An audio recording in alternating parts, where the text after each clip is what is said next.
Hi everyone. Sorry I'm a bit late. Let's get started. So feel free to start asking questions, and I can also cover a couple of things that have been coming up based on my conversations with a lot of you. So just a couple of updates within my private group. A couple of people have gotten approved for EB-1A and 01 in the past week. So yeah, a lot of them have been profile building for quite a while. I've been doing a lot of the right things, and yeah, we're able to get approved. So I'll be hosting an insight session with both of them and someone else who got approved around 2 weeks ago. I'll also be hosting a session with someone who got approved for EB-1A that I worked with last year. Hi, Ade. Yeah, I'll also be hosting an insight session with someone who got approved for EB-1A. So quite a few insight sessions coming up, and I'll be confirming the dates for those within my private group in the next week or so. Another thing that's been coming up is a lot of people are getting a lot of speaking opportunities, and the question I get all the time is, how do you find speaking opportunities? A lot of these speaking opportunities just come from outreach, doing a lot of outreach, and that means reaching out to, say, conference committee chairs to ask about speaking opportunities. That is something that I see people do all the time to get speaking opportunities. So I haven't seen a message from you, but feel free to message me again.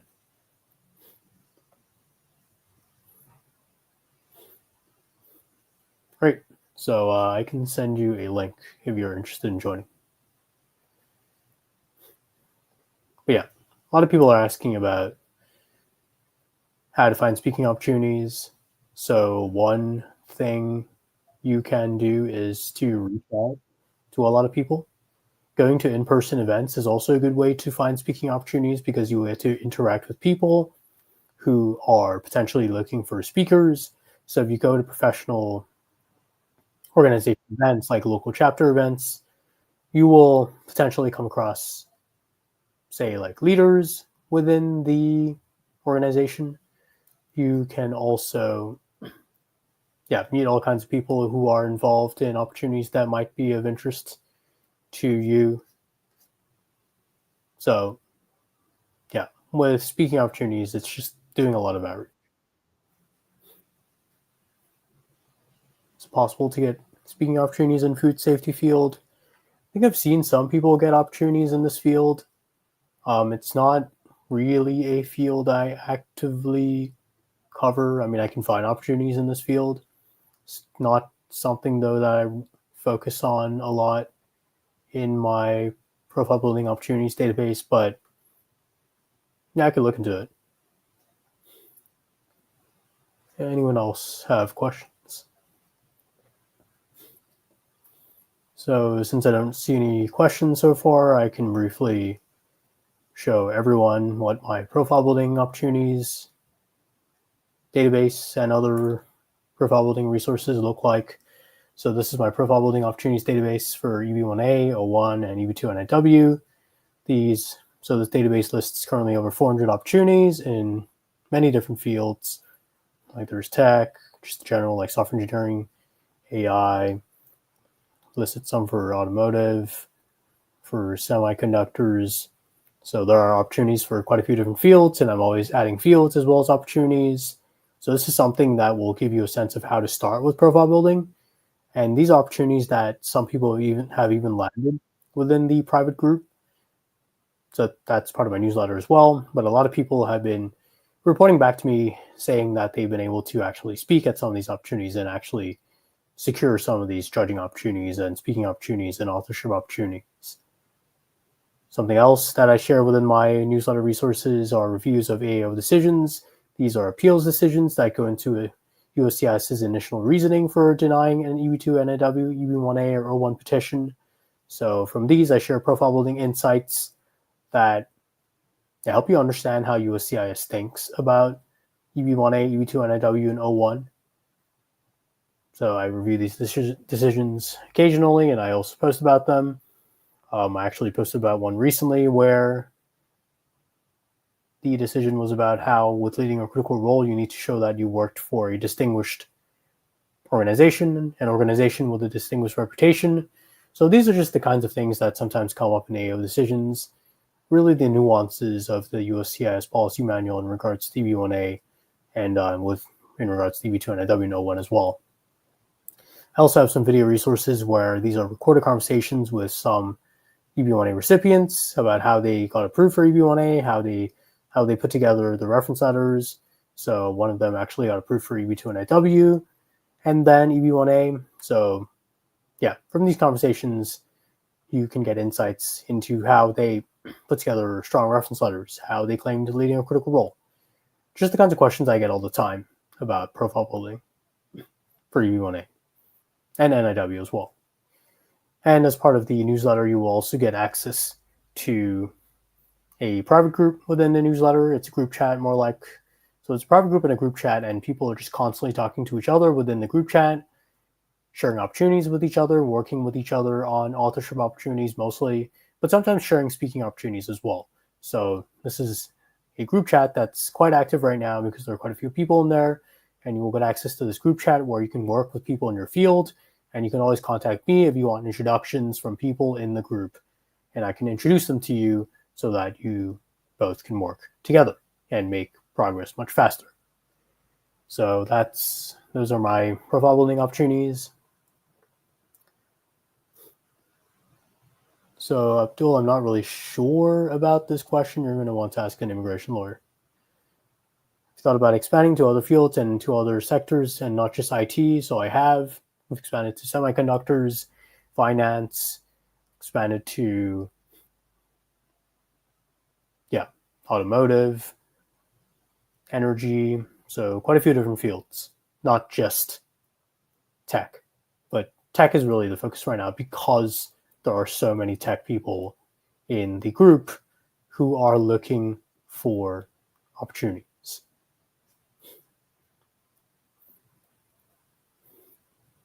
Anyone else have questions?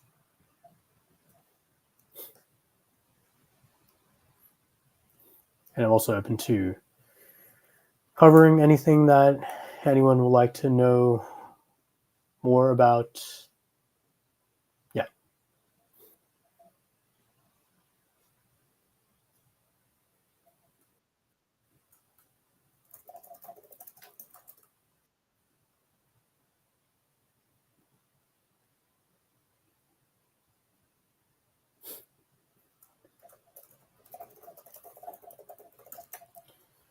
Anyone have questions?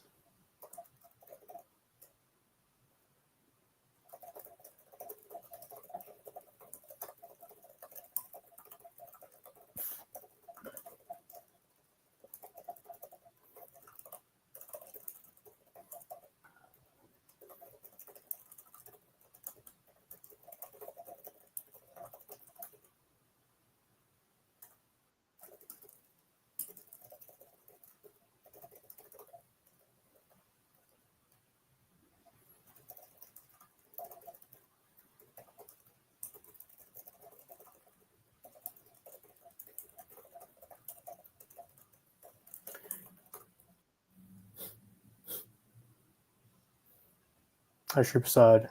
Sure. Yeah, feel free to schedule a profile building call. I can share a link shortly. Yeah, it's not really a sector I cover given how niche it is, but I mean, if there are more food safety professionals, then perhaps I might start covering it. But for now, I haven't really seen any food safety professionals within my group.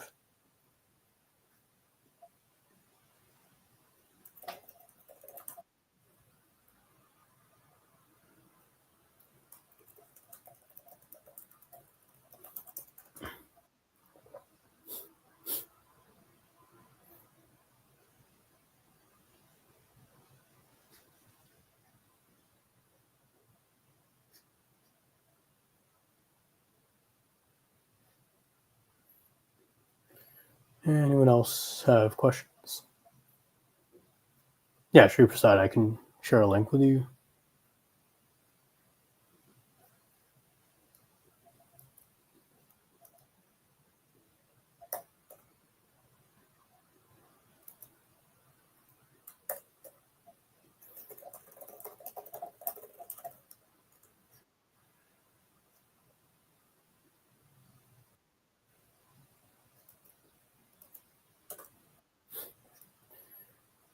Anyone else have questions? I've also been speaking to a lot of you about how many opportunities you need to meet a criterion. I don't think there's a specific number that you have to meet.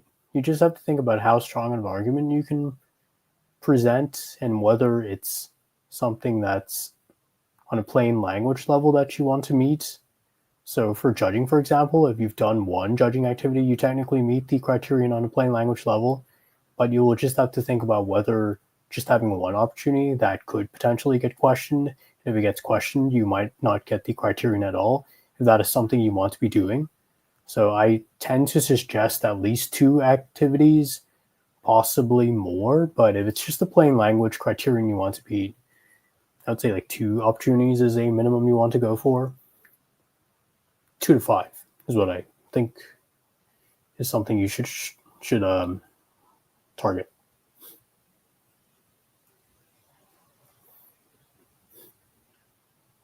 Hi, Gloria. So it depends on whether you want to speak with me over a call, in which case I can send you a link to schedule a profile building call. If not, I can just send you some review questions and we can chat briefly over messages.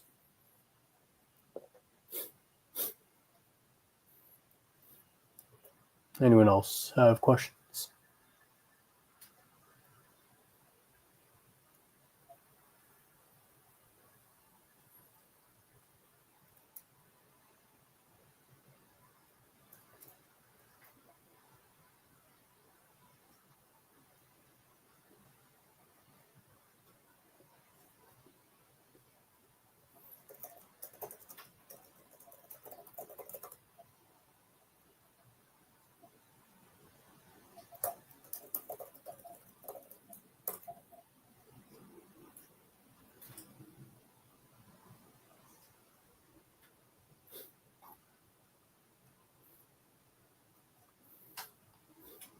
Anyone else have questions?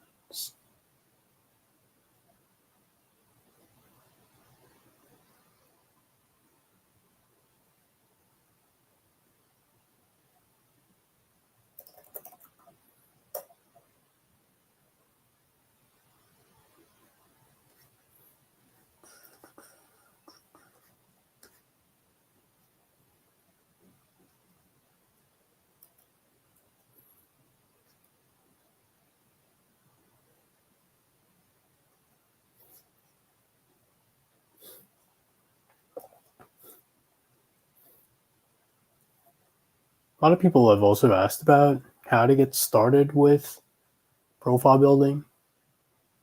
Assuming you have a strong leading or critical role and perhaps high salary, you might already have a strong starting point for EB-1A, in which case you just need to focus on judging and possibly authorship and membership. Those are really the two criteria that once you meet on a plain language level could mean you already have a strong profile. So just try to get some judging opportunities, try to get some authorship opportunities, possibly membership, but it's not something you have to target. And possibly in 6 months to 2 years, you may already have a strong profile. That is something that is possible, and I have seen people do. So, yeah, definitely possible.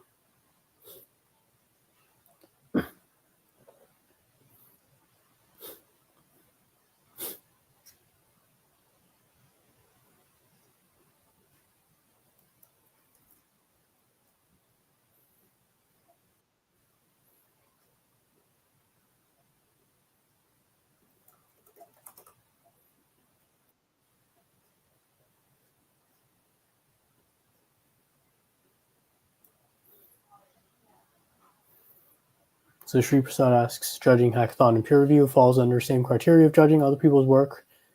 Yes, for judging hackathons, though, just make sure you're judging the work of industry professionals. So you will want to be judging hackathons that involve industry professionals, not just students.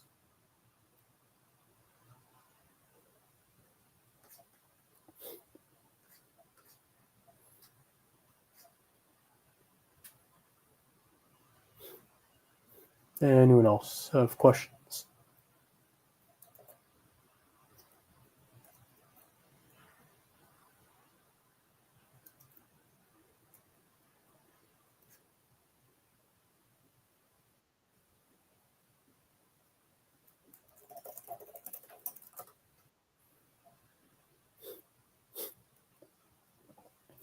Bill asks, can a critical role at one distinguished organization suffice for critical role criteria? Yes.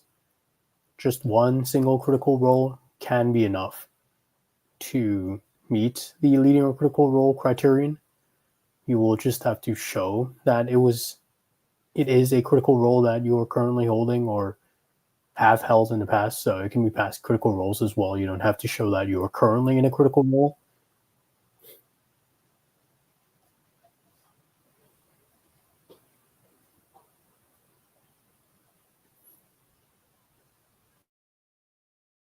Anyone else have questions?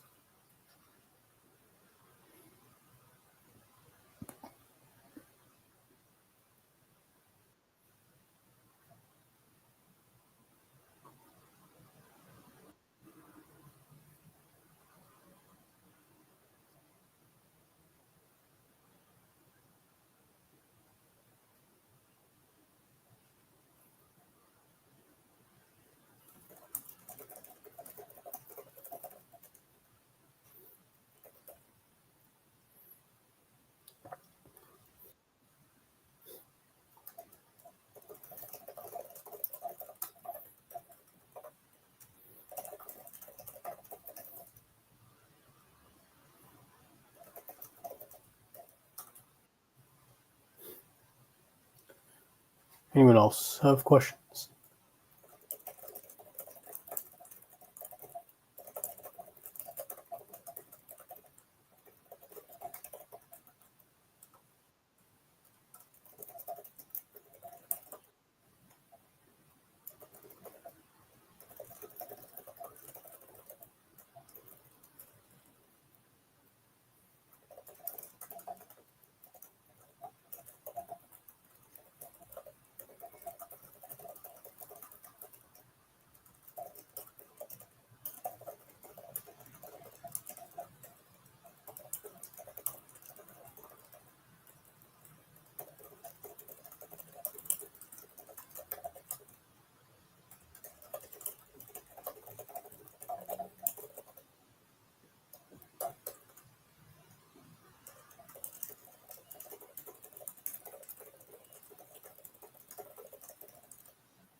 Anyone else have questions?